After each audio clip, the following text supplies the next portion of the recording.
Dalawang pulis at 3 pang individual ang naaresto noong Sabado sa isang drug bypass operation ng Philippine National Police Drug Enforcement Group o PDEG. Kinilala ni Police Lieutenant Colonel Christopher Navida, hepe ng PDEG, ang mga naarestong pulis na sina alias Dencio, 34 anyos, at alias Rafi, nakatalaga sa Investigation Detection Management Section na kapwa may ranggong Police Corporal at kasalukuyang nakatalaga sa Taguig City Police Station. Ang 3 pang naaresto ay sina alias Brian, 29 anyos, residente ng Barangay Central Bikutan, alias Renzo, 20 anyos, residente ng Barangay Upper Bikutan, at ang target ng bypass operation ng mga operatiba na si alias Desiree, 32 anyos, residente ng Barangay Katuparan, Taguig City, na pawang tinaguriang high-value individual ng PDEG. Ayon sa PDEG, inaresto ang 5 individual dahil sa paglabag sa Section 5, Article 2 ng Republic Act 9165 o Comprehensive Dangerous Drugs. Isinagawa ang operasyon sa Arca South, Barangay Western Bikutan, Taguig City, bandang alas 4:27 ng hapon. Dagdag pa ng PDEG na recover sa operasyon ang 2 motorsiklo, 2 unit ng 9mm na baril at 4 na magazines na kargado ng mga bala na nakatalaga kina Dencio at Rapi, pati na ang 100 gramo ng hininalang shabu na tinatayang nagkakalaga ng 680,000 pesos, 6 na cellular phones, 1 gun holster at 9 na piraso ng mga identification cards. Tumangging magbigay ng pahayag ang 2 miyembro ng PNP. Paano po nga nasangkat dito? Sir? Hey sir?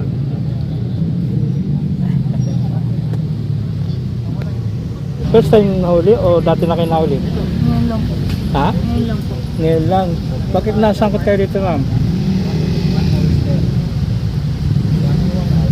Yung nabili nung pusher buyer natin. So ngayon, pwede pa natin puntahan. Sige. Ito. Okay, gawat. Gawat.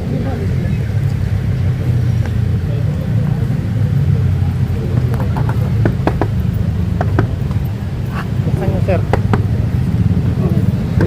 Nag-lock yan. Okay, sir? Okay na ba sa Diyan na. Nag-lock to. Dead na kasi yan. Ito yung yung basura. Ayan yung nabili mo. Ito yung nabili ko.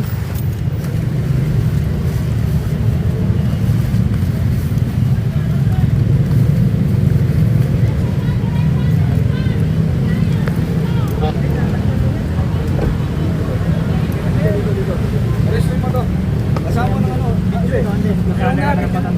Yung nabili. May kasama to. Kayo. Kasama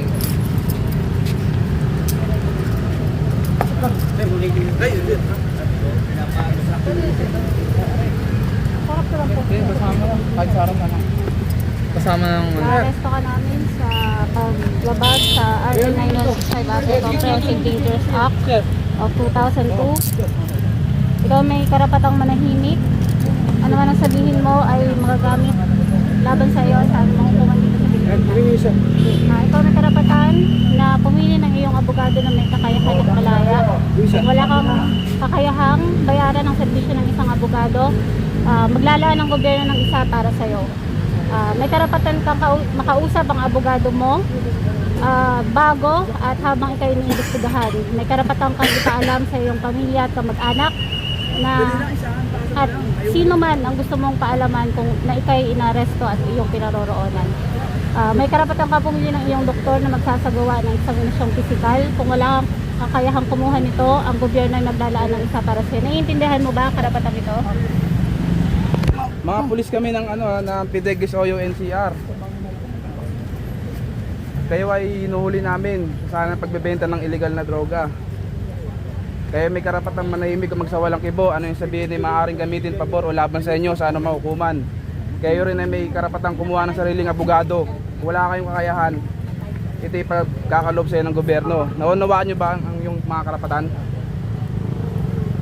Yes sir, actually sir, itong trabaho na to sir isinagawa natin sir dahil na rin sa continuous na intensified campaign against illegal drugs. And then likewise through the direction ng ating Chief PNP through the Enhanced Managing Police Operation.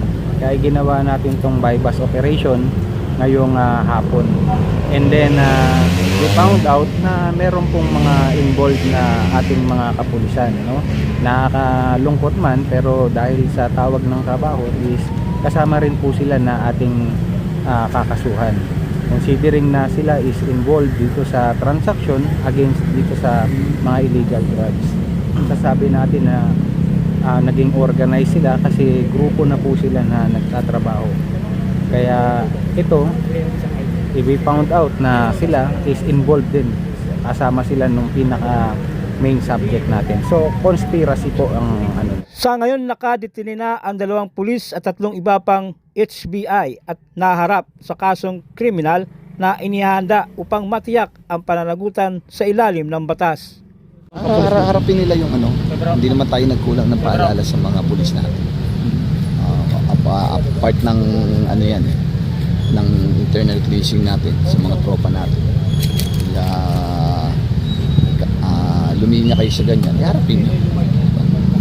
Ay nagkukulang ng paalala dyan na sa utos ng ating CPNP, yung General Natates, of course ang ating Regional Director Sir Apirin, and our District Director natin si Sir Randy Arceo. Lahat yan pinapalalahanan na kasama yan sa ano ni RT na huwag ma-involve sa mga illegal activities. Ito illegal to. Hindi natin kakampihan yung mga ganyan kapulis natin yan. O paalala ulit sa ating mga kapulisan sa Taguig. Sa pamumuno ko, hindi natin kukonsintihin yan. Na ginawa nyo yan, harapin nila. Salamat po.